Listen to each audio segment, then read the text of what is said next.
శ్రీ ఆంజనేయ పరబ్రహ్మణే నమ. ఆత్మబంధువులు ఆత్మస్వరూపులైన అందరికీ నమస్కారం. ఓం నమో భగవతే శ్రీ శివానందాయ. శ్రీ నిసర్గదత్త మహారాజు వారి పాదపద్మాలకి ప్రణమిలుతూ వారు నిసర్గదత్త మహారాజుతో ధ్యానాలనే పుస్తకంలో నుంచి 115ది చెప్పుకుంటున్నాం. వెనక వినపడుతుందా? వెనక వినపడట్లేదు.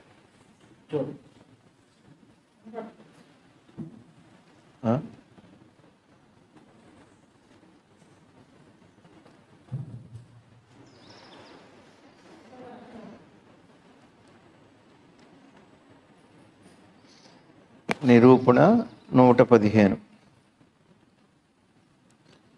79లో మహారాజు వారు ఏమంటున్నారంటే, నీ గుర్తింపును శాశ్వతముగా ఉంచుకొనుట సాధ్యము కాదు. నీ యొక్క నిజమైన పరిస్థితి ఏమిటి? ఈ దృశ్యమాన జగత్తు ఏర్పడక పూర్వము నీవు ఉంటివి, నీవు ఎల్లప్పుడూ ఉండేదవు. కానీ నేను ఫలానా వ్యక్తిని అని నీవు తగిలించుకున్న గుర్తింపు మాత్రం తొలగిపోవు. నీ అనుబంధములు ఏమీయూ నీతో ఉండవు. ఇంతకు పూర్వము నీకెన్నడూ మెలకువ నిద్రైన 2 స్థితుల యొక్క అనుభవము లేదు. ప్రస్తుతము ఈ 2 స్థితుల యందు నీ యొక్క జగత్తు యొక్క అనుభవమును పొందుచున్నావు. ఈ 2 స్థితులు లేనప్పుడు పంచభూతములు లేవు. నీకు నీ సత్వము యొక్క జ్ఞానము లేదు. అయినచో మరి ఏమి ఉన్నది? నీ సత్వముతో ఎట్టి అవసరము లేని పరిపూర్ణత మాత్రమే ఉన్నది. అద్భుతమైన బోధ ఇవాళ. ఈ మహానుభావులు చెప్పిన ప్రతి మాట, ప్రతి పదము, ప్రతి పేర, ఈ పుస్తకం మొత్తం ఒక్కొక్కటి ఒక్కొక్క ఆణిముత్యం. సరే, విషయంలోకి వస్తే, నీ గుర్తింపును శాశ్వతముగా ఉంచుకొనుటకు సాధ్యము కాదు. సరే, ఏ జ్ఞాపకం కూడా శాశ్వతంగా ఉండదు అని చెప్తాం. సరే, ఇక్కడ గుర్తింపు అనేది ఏమిటి అంటే,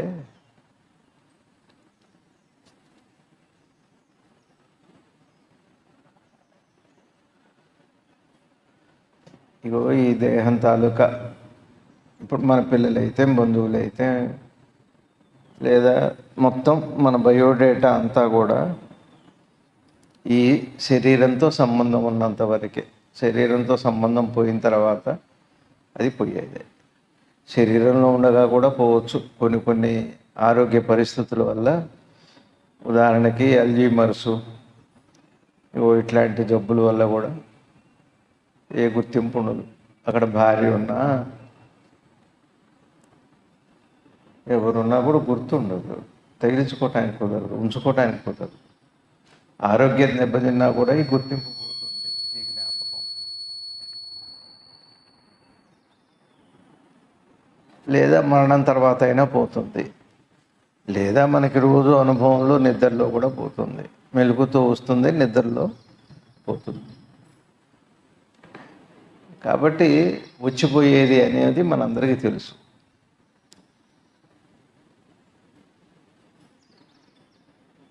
ఎన్నో మర్చిపోతున్నాం. ఇవన్నీ గుర్తింపులే, జ్ఞాపకాలని అర్థం. ఆ జ్ఞాపకాల్లో అతి ముఖ్యమైన జ్ఞాపకం ఏమిటి అంటే, నేను ఫలానా అని. నా కులం ఇది, నా మతం ఇది. ఇంకా మన ఏ జ్ఞాపకాలు ఉన్నాయో ముఖ్యమైన నేను అనే జ్ఞాపకం. చిత్రం ఏంటంటే, ఈ నేను అనే జ్ఞాపకాల్లో అన్ని జ్ఞాపకాలు ఇమిడిపోయి ఉంటాయి. అన్ని జ్ఞాపకాల్లో నేను ఉండదు, కానీ అన్ని జ్ఞాపకాలు నేనులో ఉంటాయి కాదా?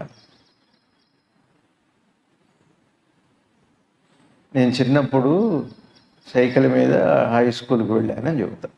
ఆ అనుభవంలో నేను కదండి, అనుభవంలో నేనుంది. కాబట్టి అన్నికి ఆ నేనుతోనే లింక్ ఉంటాయి. అన్ని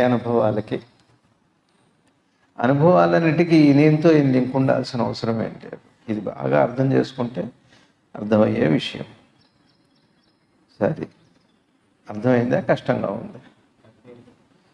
నీ యొక్క నిజమైన పరిస్థితి ఏమిటి? ఈ దృశ్యమాన జగత్తు ఏర్పడక పూర్వము నీవు ఉంటేవి.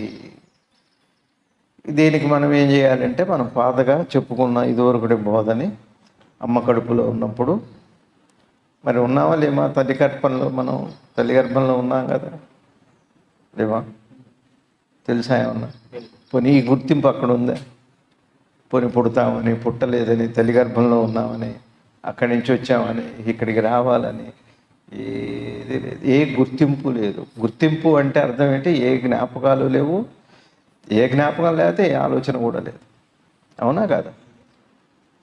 తల్లి గర్భంలో ఉన్నాం. తల్లి గర్భంలో ఉన్న తర్వాత 9 నెలలు పెరిగిన తర్వాత బయటికి పుడతాం. పుట్టిన తర్వాత మళ్ళా బుద్ధి తెలిసేంత వరకు, బుద్ధి తెలిసి ఒక్కొక్క పరిచయం నా జ్ఞాపకం కింద మారిపోయినప్పుడు, జ్ఞాపకాలు పెరుగుతున్న కొద్దీ ఆ జ్ఞాపకమే నేనుగా ఉంది. సరే, అదే గుర్తింపు.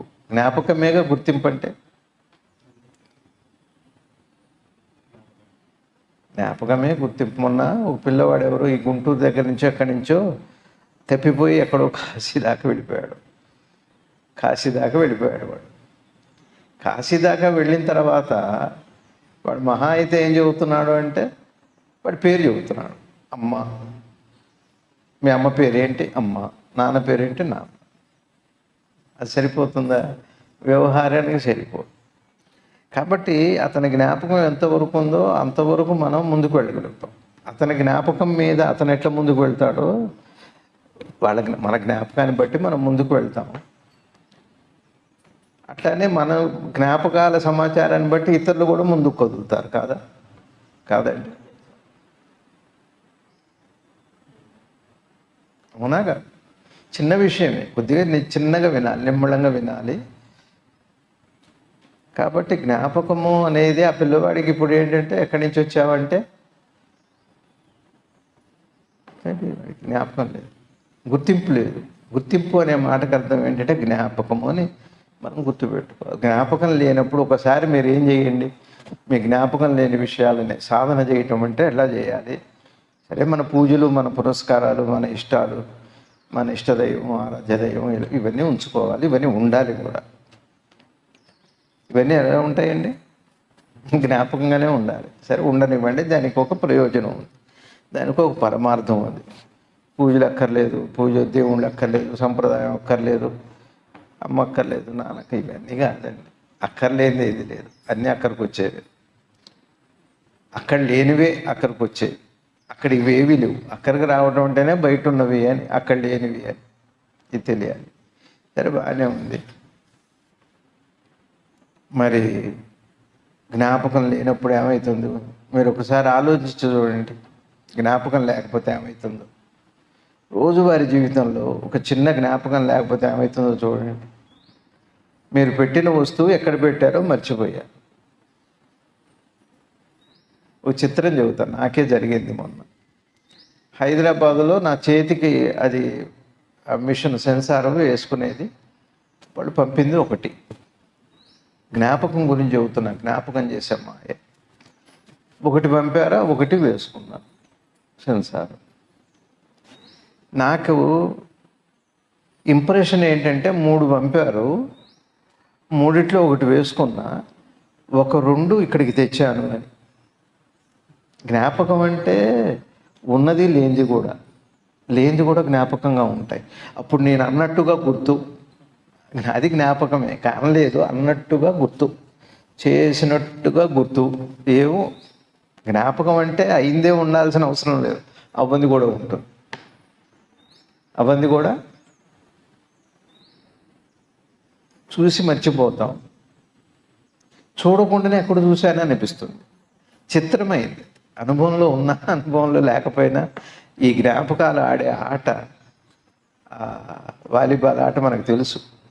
సరే, ఇక్కడికి వచ్చిన తర్వాత చచ్చేటు వెతికాం.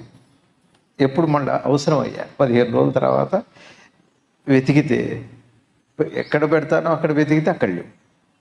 కాబట్టి ఇక్కడికి తేలేదు అంటే బహుశా పైకి ఏమైనా వెళ్ళినేమో, పిల్లలు తీసుకురావాలి, అక్కడ వెతికారు, అక్కడ లేవు. సరే, ఇక్కడికి రాలేదు, అక్కడ లేవు అంటే కారులో ఏమైనా ఉన్నాయని కారులో వెతికాం, కారులో లేవు. సరే కారులో కూడా లేవు అంటే అక్కడే మర్చిపోయామేమో అని అక్కడ వాళ్ళని వెతకమన్నాం, అక్కడ లేవు. పిల్లలు పోతే పిల్లలు వెతకమన్నా లేవు. లేవు కదా, లేనివి లేనే లేవు. నా ఉద్దేశం ఏంటంటే కొన్ని అక్కడ మర్చిపోయి వచ్చాం, లేదా ఇక్కడ తెచ్చి ఇక్కడే మర్చిపోయాము, మిస్ప్లేస్ అయినాయి. ఇటు జరగట్లేదు, మీకు ఎవరికి జరగవేమో బహుశా. అంటే మేము ధ్యానం చేస్తామండి, మాకు జరగవు, మీరు చేయరు కాబట్టి మీకు ఇట్లా అయితే నానొచ్చు, తప్పేం కాదు, స్వీకరిస్తాను నేను. నేను నిజంగానే ధ్యానం చేయను, నాకు తెలియదు ధ్యానం చేయటం. అది జరిగింది. చివరికి ఎవరైతే నాకు ఇవి ఇచ్చారో వాళ్ళని అడిగా, మిస్ప్లేస్ అయినాయి, మళ్ళీ కొత్తవి పంపించాను. మిస్ప్లేస్ లేదు, ఆ రోజు పంపిందే ఒకటి అన్నాడు. అయ్యో ఊరిని జ్ఞాపకం పాడైపో. నాకు జరిగింది మర్చిపోతే పోనీ మర్చిమరుపు అంటాం, జరగంది కూడా మర్చిపోతే. జరగంది జ్ఞాపకం పెట్టుకొని జరిగింది మర్చిపోతే దాన్ని ఏ మరుపు అనాలి? మై మరుపా, మతి మరుపా, ఏ మరుపా? ఏ మరుపు అది? చూసారా?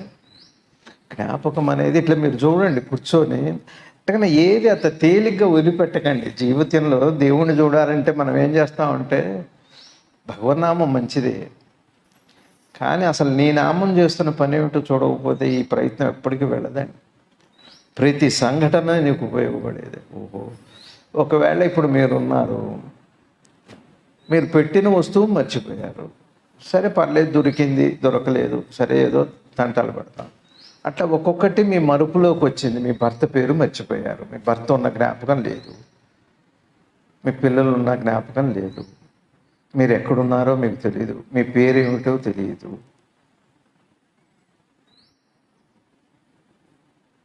ఆలోచించండి, ట్రై చేసి చూడండి,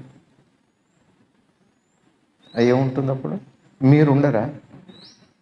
మీరుండి మీ జ్ఞాపకం ఉండదు. జ్ఞాపకం ఉన్నప్పుడు మీరుండరు, అంతే తేడా. జ్ఞాపకం ఉన్నప్పుడు నాకు నేను తెలియను, నేననేవాడిని ఉన్నప్పుడు జ్ఞాపకం లేకపోతే అదేదో జ్ఞానం, అదేదో ఏ పేరైనా పెట్టచ్చు, అది జ్ఞాపకానికి సంబంధించిన విషయం కాదు. ఇట్లా కూడా సాధన చేయాలి. పొద్దున్నే లేచి మన అనుష్ఠానము, గాయత్రి, సంధ్య, ఏం పూజలు అవన్నీ చేసుకోవాలి. ఇక అక్కడి నుంచి ఇక నిరంతరం ప్రతి సంఘటనని మీ జ్ఞాపకాలతో సరిపోల్చుకుంటూ, ఇది ఉంది కాబట్టి ఇది ఉంది, ఇది లేకపోతే ఏమిటి? జ్ఞాపకమే దుఃఖం, జ్ఞాపకమే సంతోషం. మన పిల్లలు మన జ్ఞాపకం వస్తే సంతోషం, మన పిల్లలు మన ఎదురుగా ఉంటే అది సంతోషమే, పోనీ దుఃఖమే అనుకుందాం. ఎదురుగా ఉంటే, సపోజ్ పిల్లలు ఎదురుగా లేరు, అప్పుడు జ్ఞాపకాన్ని ఉపయోగిస్తాం. జ్ఞాపకం వస్తే సంతోషమే, జ్ఞాపకం లేకపోతే సంతోషమే. జ్ఞాపకం లేకపోతే సంతోషం లేదు, దుఃఖం లేదు. జ్ఞాపకం వస్తే సరే, ఎదురుగా ఉన్నారు, ఎదురుగా ఉన్నా కూడా మీకు కోపమో, తాపమో, సంతోషమో, దుఃఖమో. నిన్న రాత్రి అబ్బాయి ఒట్టి చేతులతో రాకుండా అమెరికా నుంచి, ఇండియా నుంచి సప్లై చేసిన జిలేబీ తెచ్చాడు అనే ఆ జ్ఞాపకం రాగానే వాడి మీద మీకు ప్రేమ వస్తుంది. అంటే మన ప్రేమ కూడా జ్ఞాపకాల మీదనే ఆధారపడుతుంది కాదా? మన ప్రేమలు ఎట్ట దేని మీద ఆధారపడ్డాయి? ప్రేమ జ్ఞాపకం మీద ఆధారపడలేదు. భగవంతుడి ప్రేమ జ్ఞాపకం మీద ఆధారపడలేదు, తనలో భాగం. మన ప్రేమ అంతా కూడా జ్ఞాపకాలు, ఆ సందర్భం మనకు అనుకూలత ఉంటే ప్రేమిస్తాం, లేకపోతే ద్వేషిస్తాం కాదా? మీరు చూడండి ఎంత జ్ఞాపకమా కాదా. మీ భర్త మీ జ్ఞాపకం లేదనుకోండి, పరిస్థితి ఏమిటి? ఎవరు ఎవరు నువ్వు ఎందుకు వచ్చావంట? భార్య, నేనండి, నేను మనకి తెలిసిన వాళ్ళే ఒకరికి పెళ్ళి అయింది కొత్తగా. వాళ్ళు యాత్రలు చేయాలని వెళ్ళారు ఎక్కడికో. వెళ్ళాక ఒక చోట ఎక్కడో దిగారు, బస్సు దిగారు. అక్కడికి వెళ్ళి ఆ భార్యకి ఏదో కొనిపెట్టాడు. క్షణంలో వదిలిపెట్టి బస్సులో వచ్చి కూర్చున్నాడు. ఆ బస్సు వెళ్ళిపోయింది. ఆయనకి అసలు భార్య ఉన్నట్టుగా రావడం లేదు, కొత్తగా పెళ్ళి. ఆ తర్వాత ఎట్లున్నా నాన్న తంటాలు పడి ఏదో భాషతో కొత్త చిన్న వయసు పాపం 18 ఏళ్ళు. సరే మళ్ళీ వచ్చి పక్కన కూర్చు, ఎవరండి మీరు అని అడిగాడు. నేనండి మీ భార్యని. సడన్గా జ్ఞాపకం వచ్చింది. మీ భార్య, మీ అమ్మ, మీ నాన్న, మీ ఆస్తి, మీ పేరు, మీ కులము మొత్తం జ్ఞాపకమే బాగా గుర్తుపెట్టు. జ్ఞాపకం కాని నువ్వు జ్ఞాపకమైన నువ్వు కాదు. మీకు అర్థమవుతుందా? చూడండి మీరు ఒట్టిగా ఇదేంటంటే హరికథ కాదు కదా, పురాణం కాదు. వాళ్ళు వెళ్ళారు, అటు జరిగింది, ఇటు జరిగింది, బాగానే ఉంటుంది. అసలు మన గురించి మనం వింటుంటే, మన లోపలికి మనం వెళుతుంటే ఆనందం వేరు. నీకు అర్థమవుతుందా? సో ఇన్ని గొడవలు అయితాయో జ్ఞాపకాల గురించి. జ్ఞాపకం హింసాత్మకమవుతుంది, యుద్ధాలకు కారణమవుతుంది. జ్ఞాపకాలే అన్నిటికీ. జ్ఞాపకం అనే హద్దు చెరిగిపోనంత కాలం అది చెరిగిపోని ముద్దలు వేసి హింసాత్మకంగా మారిపోతుంది. బాగా ఆలోచించండి మీరు, జ్ఞాపకం లేకపోతే ఏమిటని.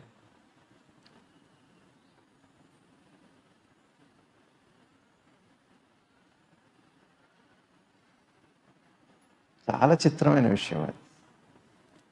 జ్ఞాపకం అన్నది మీరు ఏం చేయాలి, ఇంటికి వెళ్ళి ఒకసారి జ్ఞాపకం లేని సంఘటనని, అంటే ఈ ధ్యానం అంటే ధ్యానమే మీకు అనిపించకపోవచ్చు, అది ధ్యానమే, అది అట్లా విడిపోతాయి. జ్ఞాపకం యొక్క ప్రభావము జ్ఞాపకంలో పోతే ఉన్నది జ్ఞానమే. బాగా గుర్తుపెట్టుకోవాలి, చూడాలి. ఇదే సాధన అంటే. నేనెవరని ప్రశ్నించడం అంటే అసలు జ్ఞాపకమేగా నేనెవరిని ప్రశ్నించేది. కానీ నేనెవరు అన్న సమాధానం అది జ్ఞాపకం మాత్రం కాదు. మీకు మెలుగు రాగానే నేను ఉన్నట్టు తెలుస్తుంది, అది జ్ఞాపకం కాదు. నేను ఫలానా అంటే జ్ఞాపకం కావాలి. నేను ఎక్కడున్నాను, తిరుపతి, మద్రాసు, హైదరాబాద్, అమెరికానా, అవి జ్ఞాపకం. నువ్వు ఉన్నట్టు నీకు తెలియటం జ్ఞాపకం కాదు, నీ స్వరూపం అది. చిన్న మాటలు ఇవి. అందుకనే ఈ దృశ్యమాన జగత్తు ఏర్పడకు పూర్వము నీవు ఉండేవి.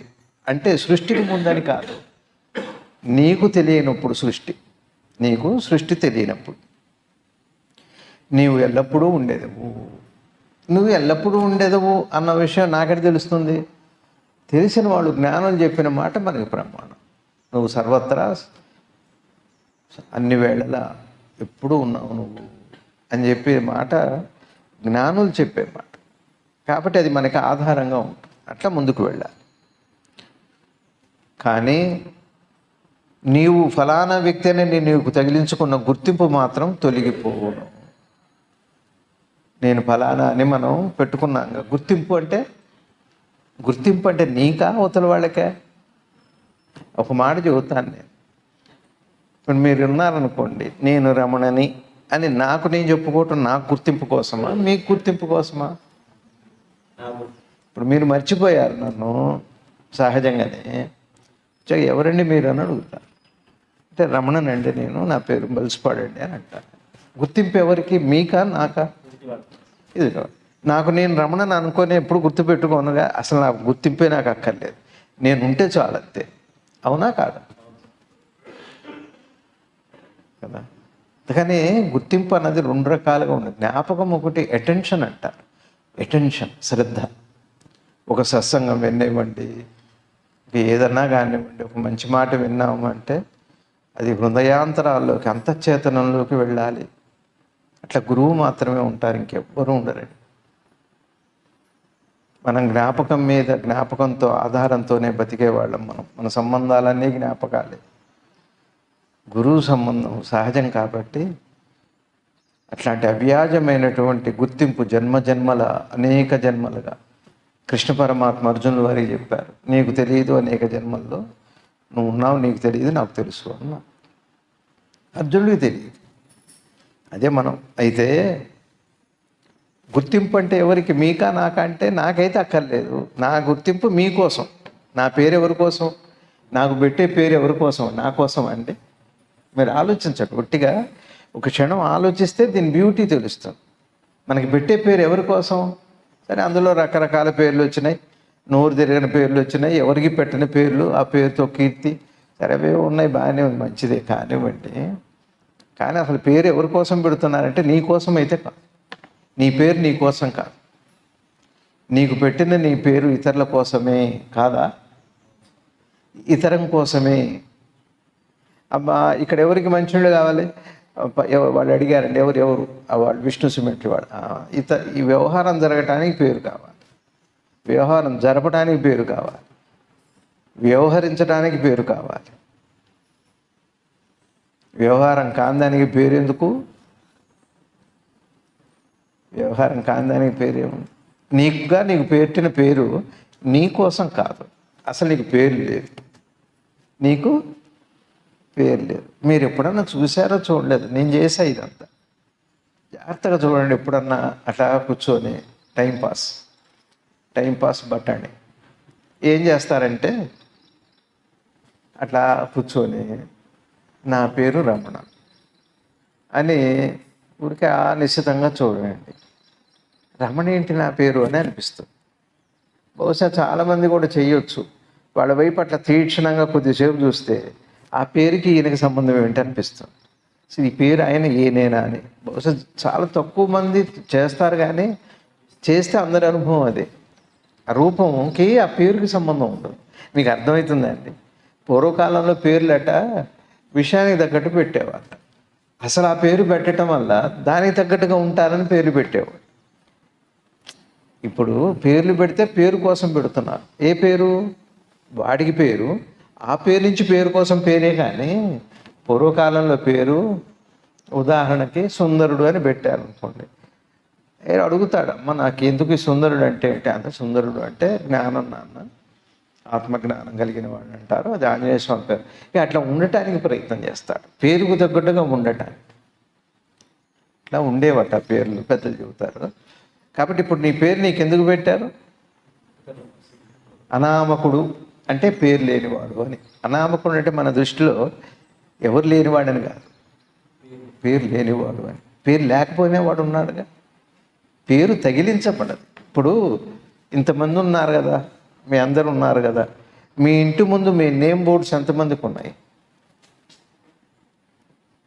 అంటే మా ఇంటికైతే లేదు, ఎవరికన్నా ఉండవచ్చు. అడ్వకేట్ అనో లేకపోతే టీచర్ అనో, ఎక్కడో ఒక 100 ఇళ్ళు ఉంటే 1-2 ఇళ్ళకి ఆ ఇంటికి ఆ పేరుకి సంబంధం, కానీ ఆ బోర్డుకి ఆ ఇంటి వాడికి సంబంధం, వ్యవహారానికే. కానీ ఈ బోర్డు వల్ల అతనికి ఏమన్నా సంబంధం ఉంటుందా?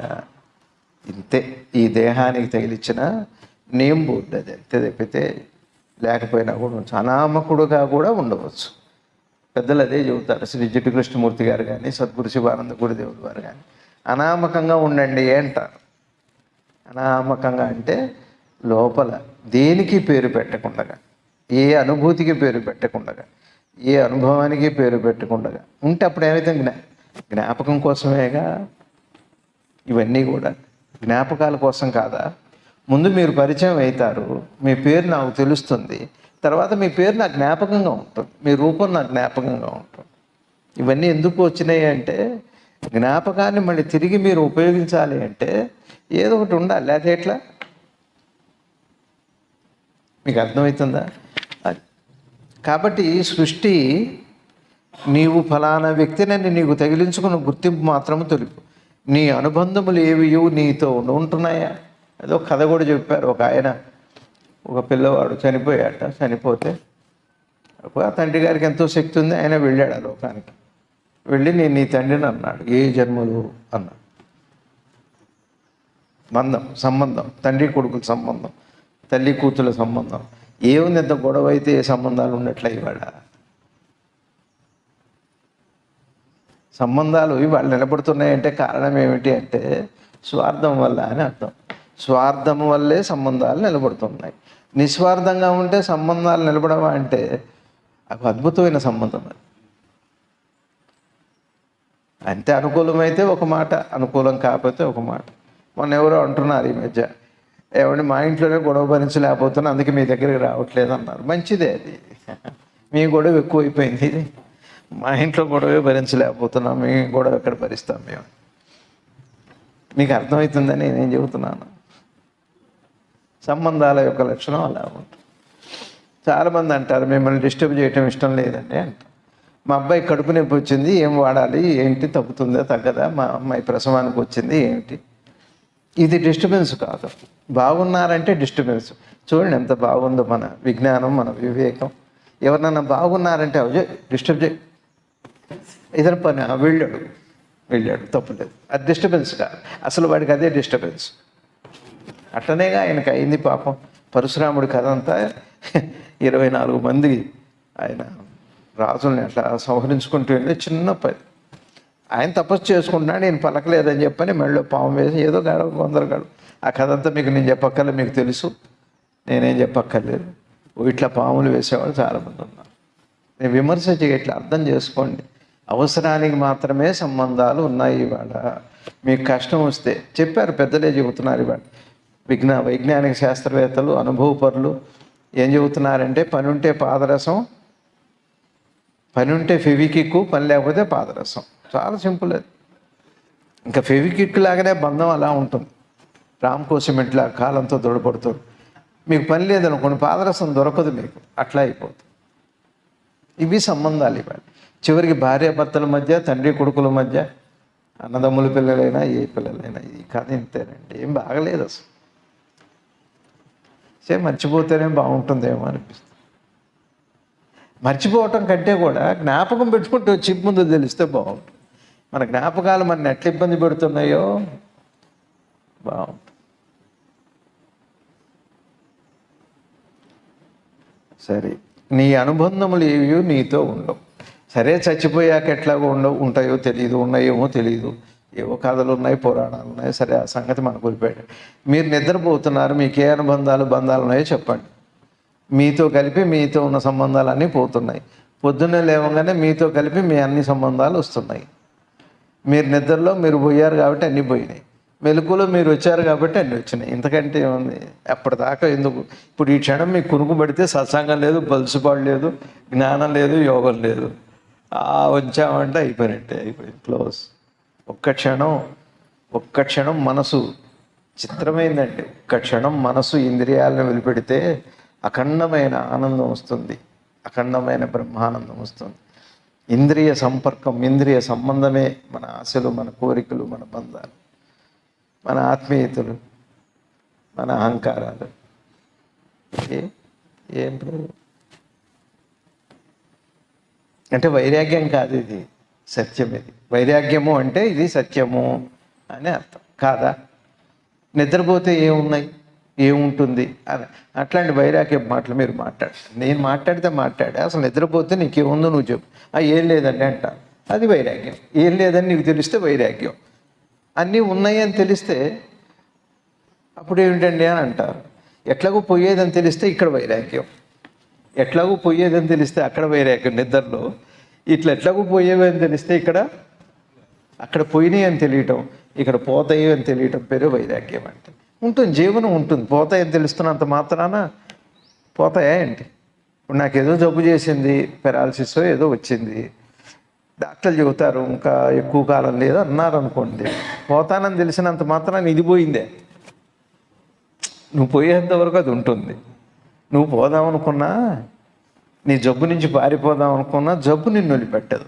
జబ్బు సంబంధం అంత గొప్పదండి, దానికి చాలా ఆత్మీయత. మీతో పెన వేసుకొని నువ్వు పూర్తిగా పోయేంత వరకు నీతో ఉంటుంది. అది ఒక్కటి ఉండేది ఒక జబ్బు మాత్రమే. దానికే కృతజ్ఞత ఎక్కువేమో అనిపిస్తుంది. ఈ సమాజంలో కంటే కూడా మన కష్టాలు, మన జబ్బులే ఎక్కువ మనతో పెనవేసుకోపోయి కృతజ్ఞత ఉంటున్నాయి. ఏం రాజుగారు పోతారని తెలిసినా కానీ అది పోవచ్చుగా. వీడు ఎట్లాగ పోతున్నాడు, ఎందుకు మనం బాధ పెట్టాం, ఇంకో 10 రోజులేగా, ఈ 15 రోజులేగా, మహా అయితే సంవత్సరం ఉంటాడని జబ్బు అనుకుంటే, మనం అనుకుంటేనేమో జబ్బు పోవట్లేదు, జబ్బు అనుకుంటేనేమో మంచిదే, అదేమో అనుకోదు. పోయేంతవరకు చివరి క్షణం దాకా పో అంట. మరి ఏముంటో దానికి అంత ప్రేమ.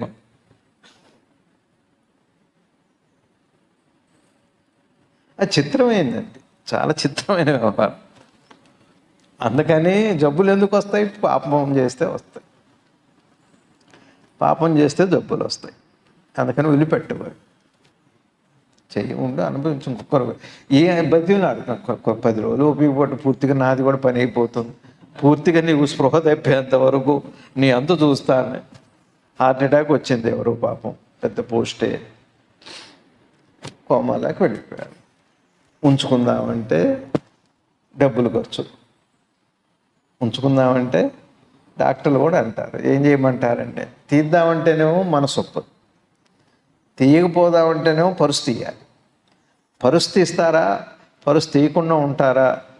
పలుసు అయితే లేవు, మీ దగ్గర పరుసు అయితే ఉంది, అది వెంటిలేటర్ తీయమంటారా ఉంచమంటారా? మన పరిస్థితి వెంటిలేటర్ మీదకి వెళ్ళిపోతాం. వాడు ఎట్లా వెంటిలేటర్ మీదనే ఉన్నాడు. మన పరిస్థితి, ఉన్నవాడి పరిస్థితి వెంటిలేటర్ మీద ఉండే పరిస్థితి వస్తుంది. రోజు రోజుకి లక్షల్లో ఖర్చులు. మొన్న ఎవరో చెబుతున్నారు డాక్టర్ గారు, వాళ్ళకి ఎవరో జబ్బు వస్తే, క్యాన్సర్ వస్తే, క్యాన్సర్ అప్పుడు నేను లోపల పెట్టి కుట్టేశారట. 11 లక్షలు తీసుకున్నారట ఎక్కడో ఒక చోట. ఎంత చిత్రంగా ఉంది. ఉంచేట్టుగా లేదు, తీసేట్టుగా లేదు. బాబు ఇంకో 4 రోజులు ఉండు, నాకు హాయిగా ఉంది నీ దగ్గర. జబ్బు అదే అంటుంది, బాబు కాస్త 4 రోజులు ఉండు, బాగుంది నాకు. చిత్రమైందండి, చాలా చిత్రమైంది. నిద్రలో పోయేది జ్ఞాపకమే, మెలకువలు వచ్చేది జ్ఞాపకమే జీవుడు, జ్ఞాపకమే దేవుడు. బాగా గుర్తుపెట్టుకోండి. మీరు తలుచుకునే నారాయణ మంత్రం ఏమిటి? జ్ఞాపకం కాదా? నమశివాయ జ్ఞాపకం కాదా? జ్ఞాపకం కాక జ్ఞాపకం పెట్టుకున్నవాడు శివుడు, జ్ఞాపకం పెట్టుకున్నవాడు నారాయణుడు. జ్ఞాపకం నారాయణుడు కాదు, వ్యాపకం నారాయణుడు కానీ, వ్యాపకత్వం నారాయణుడు కానీ వ్యాపకం నారాయణుడు కాదు. వ్యాపకత్వం అంతటా వ్యాపించున్నాడు ఆయన. అందుకనే ప్రహ్లాదుడు వారిది మొన్న అనిపించింది నాకు. అడిగారు ఆయన, నరసింహ స్వామిని గురించి అడిగాడు ఆయన. ఎవరు? హిరణ్యకశిపులు వారు. ఎక్కడున్నాడు నువ్వనే నారాయణుడు అని అంటే ఆయన అన్నాడు, అందుగలడు ఇందుగలడని సందేహము వలదు, ఎందెదు వేదికన అందేయగలడు చక్రి సర్వోపగతి. అదే ఉంది అనుకోండి. ఇందుగలడు, అందుగలడు, ఇక్కడే ఉన్నాడని భ్రమపడకు. కనపడే దాంట్లో ఉన్నాడు, కనపడుతున్న దాంట్లోనే ఉన్నాడు అనుకో. ఇక్కడ కూడా ఉన్నాడు. ఇక్కడ ఏది ఉందో అక్కడ అదే ఉంది, అక్కడ ఏది ఉందో ఇక్కడ ఉంది, ఇక్కడ అక్కడ అదే ఉంది. ఇందుగలడు అందుగలడని సందేహం. అంటే ప్రహ్లాదులు వారు ఎంత ఎదిగారు అంటే ఇక్కడ చూశాడు, అక్కడ చూశాడు. మీరు పరమాత్మని ప్రపంచంగా అయినా చూడొచ్చు, మీలో మీరైనా చూసుకోవచ్చు. కానీ మనలాంటి సామాన్యుడికి మనలో మనం వెళ్ళలేం కాబట్టి ప్రయాణం ఇట్నుంచి మొదలు పెట్టాలి. సంబంధాల్లో నుంచి, పవిత్రమైన సంబంధ బాంధవ్యాల్లో నుంచి. అవును, మనం ఒక స్వీట్ చేస్తున్నామంటేనే ఆ పాళ్ళు కరెక్ట్గా ఉంటేనే మనం అనుకున్న టేస్ట్ వస్తుంది. వినాయకుడు చేయకపోతే కోతి బొమ్మ అయిందని అంటారు. ఏదో ఒకటి అవుతుంది, అవ్వదని కాదు, నీవు అనుకున్నది రాదు. అట్లా ఆ మాట చెప్పారు. ఇంతకు పూర్వము నీకెన్నడూ మెలకువ నిద్ర అనే 2 స్థితుల యొక్క అనుభవం లేదు.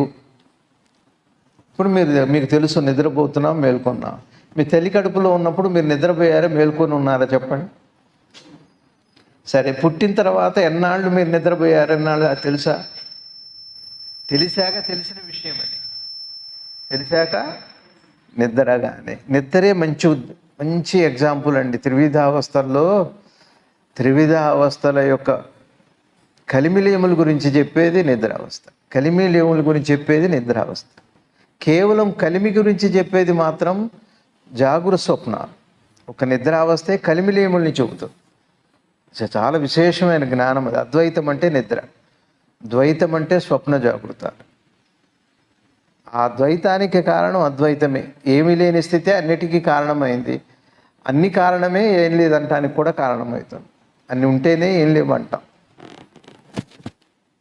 పొట్ల గింజలో బియ్యపు గింజలాగా. మరి నిద్రపోయారా? మీరు అమ్మగారి కడుపులో ఉన్నప్పుడు నిద్రపోయారా, లేచున్నారా? ఎప్పుడు తెలిసింది మీరు నిద్రపోతున్నట్టు? మీరు గుర్తుపట్టేంత వరకు నిద్ర మీలో ఒక భాగమే, కానీ మీకు ఎరుకలు ఉన్న విషయం కాదు అది. అసలు పోయారో పోలేదో కూడా. ఇక్కడ ఏమంటున్నారంటే వీరు వెనక్కి వెళ్ళిపోయి, ప్రస్తుతం ఇంతకు పూర్వము నీకెన్నడూ మెలకువ నిద్ర అనేది 2 స్థితుల యొక్క అనుభవం లేదు. ఉందా ఎప్పుడన్నా మనకి? మీకు అర్థమైందా ఈ పాయింట్ రాజుగారు? అర్థమైందా? ప్రస్తుతం ఈ 2 స్థితుల యందు నీ యొక్క జగత్తు యొక్క అనుభవమును పొందుతున్నావు. ఇప్పుడు పొందుతున్నావు. అప్పుడు ఉంది లేదు కూడా తెలియదు, ఇప్పుడు పొందుతున్నాం. ఈ రెండు స్థితులు లేనప్పుడు, ఏ రెండు స్థితులు? నిద్ర మెలుకు. పంచభూతములు లేవు. పంచభూతములు అంటే ఈ ప్రపంచం లేదు. ఈ రెండు లేనప్పుడు ప్రపంచం లేదు. ఎంత చిత్రంగా ఉందో, ఎంత బాగా చెబుతున్నారు జ్ఞానులు. బోధ అద్భుతం అండి, అర్థం కావాలి మనకి. ఇక వారిదై ఉంటేనే అర్థమవుతుంది. నిద్ర మెలుకు అనేదే ప్రపంచం అని అంటున్నాం. నిద్ర మెలకువల గురించి తెలియటమే ప్రపంచం గురించి తెలియటం. నిద్ర మెలకువల గురించి అనేవి రెండు లేకపోతే మీకు ఈ దృశ్యమాన ప్రపంచం లేదు. ఇక భేదం లేదు, ద్వంద్వం లేదు, ద్వైతం లేదు, అద్వైతం లేదు, విశిష్టం. అది విశిష్టమైంది అయిందా? ఈ రెండు స్థితులు లేనప్పుడు దృశ్య జగత్తుము లేదు, నీకు సత్వము యొక్క జ్ఞానము లేదు. ఎంత బాగా చెబుతున్నారో చూడండి. నిన్ను నువ్వు ప్రశ్నించుకోవటం కూడా లేదు. ప్రపంచం ఉంది కాబట్టి నువ్వు ప్రశ్నించుకుంటున్నావు. భగవాన్ రమణ మహర్షుల వారిని అడిగారు, ఈ ప్రపంచం ఎందుకు వచ్చింది అని. ఈ ప్రశ్న వేయటానికే, నిన్ను నువ్వు తెలుసుకోవడానికే. ఈ ప్రపంచం ఎప్పుడు ఉంటుంది? నిద్రా మెలకువలు ఉంటే, నిద్రా మెలకువల గురించి జ్ఞానం ఉన్నప్పుడు ఈ ప్రపంచం గురించి జ్ఞానం ఉంటుంది. ప్రపంచం గురించి జ్ఞానము ఈ రెండు లేనప్పుడు ప్రపంచ జ్ఞానం ఉండదు. కనీసం నువ్వు ఉన్న స్పృహ కూడా నీకు ఉండదు. తల్లి గర్భంలో లాగా. తల్లి గర్భంలో మీరు ఉన్నట్టు మీకు తెలియదు. మీరు లేరా? మీకు మీ గురించి తెలియనంత మాత్రాన మీరు లేరా? పోనీ మీ గురించి మీకు తెలిసినప్పుడు మీరు వేరుగా ఉన్నారనిపిస్తుంది అంటూ అయినచో మరి ఏమున్నది? ప్రశ్నే లేనప్పుడు ఏముంది? నీ సత్వము ఎట్టి అవసరము లేని పరిపూర్ణత మాత్రమే ఉన్నది. ఎంత బాగుందో అండి, ఎంత అద్భుతంగా చెబుతున్నారు సార్. అద్భుతమైన బోధ ఇది. ఏమంటున్నారంటే అయినచో మరి ఏమున్నది? సత్వం కూడా, ప్రశ్న కూడా లేదు, ఉన్నది ఏదో ఉంది అని అన్నారు. అయితే ఏముంది అని అంటారు. వారే అడగాలి. జ్ఞాని ఏంటంటే మన తరఫున అడుగుతారు, మన కోసం చెబుతారు. ప్రశ్న వారే మనకి రావండి. మనకు వచ్చే ప్రశ్నలు కాదు, మనకు అనుమానాలే. అనుమానాలు, ప్రశ్నలు ఎక్కడ ఉన్నాయి? మనకి ప్రశ్న ఎక్కడొచ్చింది? ప్రశ్న ఎక్కడొచ్చిందండి? బస్సు స్టాండ్లోకి వెళ్ళారు, 6:10కి రావాలి, బస్సు రాలేదు, అప్పుడు ప్రశ్న వస్తుంది. ఇక్కడ వచ్చేవన్నీ అనుమానాలే. బస్ స్టాండ్కి వెళ్ళలేదు, ఇంకా లేవను కూడా లేవలేదు వాడు. 6:10కి బస్సు, 6:07కి లేచాడు, వాడికి వచ్చేవి ప్రశ్నలా? అనుమానాలు. ప్రశ్న ప్రత్యక్షంగా కట్టెదుటుగా ఉన్నప్పుడు వచ్చేది ప్రశ్న, అది ఎదురుగా లేనప్పుడు వచ్చేవన్నీ అనుమానం. మనకు ఉన్నవన్నీ అనుమానాలే, ప్రశ్నలు కాదు. ప్రయాణం చేస్తే వచ్చేవి ప్రశ్నలు. అది కానీ పరిప్రశ్నేనా అంట. కాబట్టి సాధనకి నన్ను నేను తెలుసుకోవాలి, నాకు పరమాత్మ దర్శనం కావాలి అంటే ప్రశ్నలు రావాలి. ప్రశ్నలు రావాలంటే సాధన ఉండాలి. ఒట్టిగా విని పురాణం వింటే వచ్చేవి కాదు. ఇది రాదంటే ఎన్నాళ్ళు చేసినా, ఎన్ని యుగాలైనా ఈ కథ ఇంతే. అంటే ఏమంటున్నారంటే నీ సత్వములో ఎట్టి అవసరము లేని పరిపూర్ణత మాత్రమే ఉంది. ఇది ఒక్కటి జాగ్రత్తగా వినండి. నీ సత్వంలో ఎటువంటి పరికించి చూసే అవసరం లేని పరిపూర్ణత ఉంది. చూడండి, ఇప్పుడు మీరున్నట్టు మీకు తెలియపోతే ఏమవుతుందండి? ఏమవుతుంది? ఇప్పుడు మీరున్నట్టు మీరు తెలియలేదు అనుకుని ఏమవుతుంది? ఏం కాదు, కానీ పనులు మనం ఉన్నట్టు మనకి తెలియకపోతే, నేను ఎవరో చెబుతున్నారు గంజాయి తాగితే ఏమవుతుందని, ఏదో లోకంలో అట్లా తేలిపోతున్నట్టుగా ఉంటుందని ఉన్నాడు, కానీ అది భిన్నంగా ఉంటుంది. సరే, ఇక్కడ దాకా వచ్చాం కదా. మనం ఉన్నట్టు మనకి తెలియకపోతే మనకి పనులవ్వు. ఇప్పుడు మన గురించి మనం వెతుకుతున్నాం. నేనెవరు, ఆత్మ ఏమిటి, దైవం ఏమిటి అని వెతుకుతున్నాం. ఎందుకని? మనం ఉన్నట్టు మనకి తెలియటం వల్ల. మంచిదే, బాగుంది. సరే, ఇప్పుడు నేను వెతుకుతున్నాను మనం ఉన్నట్టు. ఎందుకు? కారణం ఏమిటి అంటే, మీరు ఎప్పుడు వెతుకుతారు? ఇది మెలకు వచ్చాక వెతుకుతారు. అంటే నిద్రపోయారనేగా. నిద్ర మెలకు లక్షణం ఇది. నిద్ర తర్వాత మెలకు వచ్చిందంటే ప్రపంచం వచ్చింది. ప్రపంచం వచ్చింది అంటే నువ్వు వచ్చినట్టే. నువ్వు వచ్చావు అంటే నిన్ను నువ్వు వెతుక్కోవటమో, నిన్ను నువ్వు తెలుసుకోవటం అనే ప్రక్రియ ఒకటి మొదలైంది. ఇది ఏదీ లేనప్పుడు, నువ్వు తల్లి గర్భంలో ఉన్నప్పుడు లేదా నిద్రపోయినప్పుడు నీకు ఈ ప్రశ్న ఉందా? అక్కడ ప్రశ్నించుకునే అవసరం లేని పరిపూర్ణత మాత్రమే ఉంది. నువ్వు తల్లి గర్భంలో ఉన్నావు. దాని అవసరం ఒకవేళ నన్ను నేను తెలుసుకోవటం అవసరమైతే తల్లి గర్భంలో ఉండగానే నీకు అన్నీ తెలిసి ఉండాలి. కనీసం నువ్వు ఎదిగేలోపే నీకు అన్నీ తెలియాలి. నువ్వు ఎదిగేలోపు నీకు అన్నీ తెలియాల్సిన అవసరం లేదంటే పరిపూర్ణత ఉందనే కదా అర్థం. ఏవో అమ్మ అన్నం పెడుతుంది, అమ్మ పాలిస్తుంది, అమ్మ అన్నం పెడుతుంది, అమ్మ స్నానం చేయిస్తుంది, అమ్మ పెంచుతుంది, ఇవన్నీ బాగానే ఉన్నాయి కదా, నీకు తెలియకపోతే ఏమైంది? అందుకనే జ్ఞానుల యొక్క చైతన్యము, జ్ఞానం కలిగాక ఆ చైతన్యం పనిచేస్తుంది. తల్లి పిల్లవాడిని ఎట్లా పెంచుతుంటుందో వాడు ఎప్పుడు పరిపూర్ణ ఆనందంలో ఉంటాడు. జ్ఞాని చైతన్యం చేస్తుంటుంది తల్లిలాగా. వాడి తరఫున మాట్లాడటం, వచ్చిన వాళ్ళు అడిగిన వాళ్ళకి సమాధానం చెప్పటం, అది దేని గురించి అడిగినా, దైవం గురించి అడిగినా, జ్ఞానం గురించి అడిగినా చెప్పేది వాడు కాదు, చైతన్యం. అట్లాంటి పవిత్రత వస్తుంది. తల్లి పిల్లవాడిని సాకదు, అట్లాంటి సంబంధం అది. కాబట్టి ఇప్పుడు మనకి తల్లి గర్భంలో ఉన్నాము. తల్లి గర్భంలో ఉన్నప్పుడు ఉన్నాం కదా, తెలుసా?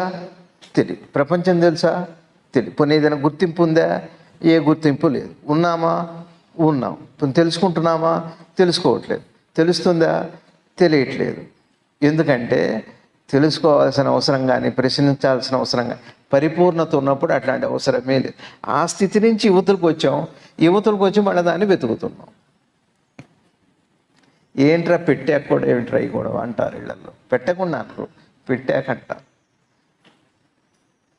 మీకు అర్థమవుతుంది. ఇప్పుడు మనందరం, నిన్ననే చెప్పాను మనందరం కూడా, నేను ధ్యానం చేస్తున్నాను, నేను సత్సంగం వింటున్నాను, ఇవాళ ఇంత సహస్ర జపం చేశాను, గురువు గారికి అంత చేశాను, వీళ్ళకి ఇంత చేశాను, నా భార్యకి ఇంత అంటున్నారండి. నిజంగా చెప్పనా అండి, మన ఉపాస దైవం ఏది ఉందో, ఆది దంపతులుగా ఎవరున్నారో వాడే నీ సంసారం, నీ పనులు అన్నీ ఆయన చేస్తున్నాడు. అట్లా అనుకుంటే ఎంత అయిపోయింది. కర్మే అంటారు. మనం చేస్తున్నాం. ఇప్పుడు మీరెవరో ఉన్నారు, మీరు ఎండలో వెళ్తున్నారు, బాగా దాహమైంది. నీడ మీరు ఒకటేనా వేరా? మీ నీడ మీరు ఒకటే వేరా? మీరు లేని నీడ ఎక్కడుంది? కాబట్టి నీడ మీరు ఒకటే. వాడు ఏం చేశాడు? నీడకి కోకోకోలా తాపాడు, చల్లగా ఉంటుందని తాపాడు. ఏమవుతుంది మీ పరిస్థితి? నీడతో సహా మీరు అదృశ్యమైపోతారు. నీడకు కాదు సేవ చేయాల్సింది. అట్లానే నేను చేస్తున్నా అనుకునేది మనం నీడగానే. అసలు చేస్తున్నదంతా గురువు అనుకోండి, మీరు దైవం అనుకోండి, ఏదన్నా అనుకోండి, అన్నీ మీ సంసారం ఆయన చేస్తున్నాడు. పొద్దున్నే లేచి పాపం దేవతార్చన అంటూ ఆయనే పాపం మీ శివుడికి అభిషేకం చేసి విభూతి పెట్టి, గంధం పెట్టి, అక్షతలు పెట్టి, నైవేద్యం పెట్టి అన్ని పూజలు ఎవరు చేస్తున్నారో తెలిసి శివుడే చేసుకుంటున్నాడు. కానీ ఈ నీడను చూసి నేను చేస్తున్నా అంటున్నాం. నీడకి దాహం చేయటం, నీడకి స్నానం, పాపం మా గురువుగారి స్నానం చేయిస్తానే ఆ నీడకి స్నానం చేయించామనుకోండి, సేవ. అహంకారం అది. అంటే అహంకారం అంటే ఉన్నదాన్ని సరిగా చూడక ఈ నీడ చేస్తున్న పనులు నేనే చేస్తున్నా కాదండి. ఏ ప్రకాశం అయితే ఉందో, ఏ అద్వితీయమైన జ్యోతి ఉందో ఆ జ్యోతి మాత్రమే ఈ శరీరం ద్వారా చేస్తుంది. నీడ మాత్రమే ఈ పని చేస్తుంది. నీడ కదిలి వెళ్ళిందంటే ఆయాసపడేది నువ్వా నీడ? అబ్బో నా నీడకి ఎంతో శ్రమ అయిందని అంటున్నాం. ఇప్పుడు అంటున్నాం మనం తెలియక. అక్కడ అంటలేదు, ఇక్కడ అంటున్నాం. మనం ఏం చేయట్లేదండి, బాగా గుర్తుపెట్టుకోండి. ఇదే నిసర్గదత్త మహారాజు వారు చెప్పేది. అది పరిపూర్ణమైంది. అది ఏది ఎప్పుడు ప్రశ్న అప్పుడు రాలేదు. తల్లి గర్భంలో నన్ను నేను తెలుసుకోలేదు అంటే తెలుసుకునే అవసరం లేని పరిపూర్ణత ఉంది అక్కడ. ఇక్కడ లేదా పరిపూర్ణత అంటే తెలుస్తున్న విషయం వల్ల ఆ పరిపూర్ణత పక్కకున్నట్టుగా ఉందే తప్పితే వేరే కారణం కాదు. నేను చెబుతూనే ఉంటా గురువుతో ఎలా ఉండాలి, ఒక గురువు కనపడితే ఎలా నమస్కారం చేయాలి, ఇవన్నీ పుస్తకాల్లో, శాస్త్రాల్లో ఉన్నాయి. అసలు గురువుతో ఎలా మెలగాలి, అసలు గురువు ఎవరు తెలియదండి. మనకి తెలిసే అవకాశం కూడా లేదు, తెలుసుకోం కూడా. అదే దురదృష్టం. అది అట్లనే అనాదిగా జరుగుతూనే ఉంది. అనాదిగా అదే మనకేం తెలియదు, వింటాం అంతే. గోడ కానుకొని కాడు చాపుకొని వింటాం అంతే. గోడకి ఏం కాదు, నేలకి ఏం కాదు. ఎట్లా గురువు దొరికిన తర్వాత వదలటం, అది అంతకంటే దౌర్భాగ్యం ఇంకొకటి లేదు. దౌర్భాగ్యం. నీడను చూసి నా ఆస్తి అనుకుంటే ఎట్లా అంటే, ఎవరన్నా ఇల్లు నీడబడితే అది ఇల్లు అక్కడే ఉంటుంది, దాని నీడ 100 అడుగులు ఉంటుంది. దానికి బేరం ఆడతాడా ఎవడన్నా? చాలా పెద్దగా ఉందండి, ఇదేగా నాకు కావాలి, అది వద్దు, అది నాకు అదేం వద్దు, నాకు ఇదే కావాలి. నీడ ఇక్కడి నుంచి సాయంత్రం అక్కడ దాకా పడుతుంది, నాకు ఇదే కావాలని ఉన్నాను అనుకోండి, తీసుకుంటాడు. ఏమన్నా ఇవాళ అయితే తెప్ప చెబుతారు, ఇంత గజం ఇంత అని దానికి రేటు కట్టి సెంట్ ఇంత అని చెప్పని చక్కగా చేస్తారు. నా పూజ, నా ధ్యానము, నా జ్ఞానము నీడది మాత్రమే. బాగా గుర్తుపెట్టు. నా స్వరూపంలో అట్లాంటి పరిపూర్ణత ఉంది. మొత్తం ఈశ్వరుడే చేస్తున్నాడు, నేను ఏమీ చేయట్లేదండి. ఒక్కటే గుర్తుపెట్టుకోండి, మీరు ఏ ప్లాను చేయక్కర్లా, అంత నిర్ణయించబడే ఉంది. నిర్ణయించబడేదే ఉందంటే దాంట్లో సహజంగా అన్నీ అట్లా ఉన్నాయి. నీ మెలకువ, నీ నిద్ర, నీ ఆకలి, నీ మృత్యువు, నీ మరణము పెనవేసుకోపోయినాయి. మనతో ఏది కూడదో అది కూడింది, ఏది తీసివేయబడలేదంటే తెలుసుకుంటే పోతుంది. ఏది పోదండి, తెలుసుకున్నంత మాత్రం పోయేది కాదు. దొంగ ఇంట్లోకి వస్తే దొంగ అని తెలిస్తే, మీరు లేచున్నా అని తెలిస్తే పారిపోతాడు. మనకేదో జబ్బు చేసింది, క్యాన్సర్ వచ్చింది అనుకోండి, క్యాన్సర్ అని నాకు తెలిస్తే క్యాన్సర్ పోతుంది ఏమిటాడు, పోతే బాగానే ఉంటాం. పోవండి, తెలిసాక ఇంకా బలపడుతుంది. తెలిసాక మిమ్మల్ని వేధిస్తుంది. అక్కడ ఒక ప్రవేశమే, చిన్నగా రెండో గడప మీ మనసులోకి వస్తుంది, మూడో గడప మీ జీవుల్లోకి వస్తుంది. ఈ విధంగా అది అంత అయిపోతుంది. అది చాలు మనకి. ఇదంతా నీడలోనే జరుగుతుంది. నేను వీడని నీడను నేనే.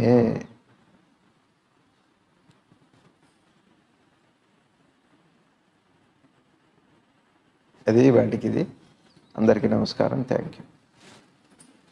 అర్థం